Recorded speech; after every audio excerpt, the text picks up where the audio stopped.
Hey, sorry man, kan ek gou jou tyd vat? Net gou jy buite dit strasie binne. Het jy 'n workshop hierso? Okay. So sê gou vir die mense, wat kan jy aan werk? Ek sien jy werk aan die forklift. Wat kan jy aan werk? Jy gaan net met harde praat dat die mense jou kan hoor. Forklifts en dan trekkers, digger loaders, excavators en dan groot trokke. So jy kan aan alles werk. Alles ja. Enige masjinerie en sulke tipe goed. So, okay, dit is nogals baie nice. En jy is in Oudtshoorn. En Oudtshoorn ja. En hoeveel jaar se kennis het jy nou al? Al meer as 20 jaar. 20 jaar se kennis. Okay, so kom ons gaan wys 'n bietjie die mense jou workshop. Kom ons gaan wys gou jou workshop vir hulle. Kom ons kyk gou hierso. Net vir julle wys as julle enige iemand nodig het om aan julle trokke of forklifts te kan werk. Jy het gesê trekkers ook, né? Ja, meneer. Okay, so hierso is 'n klein workshop wat hy nou het.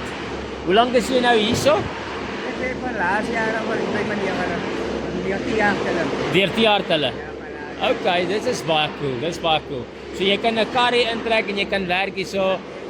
Maar jy werk meer op masjiene en trokke en sulke tipe goed. Kom ek vat gou jou nommer, dan sit ek dit hier op. Wat is jou naam? Freddy.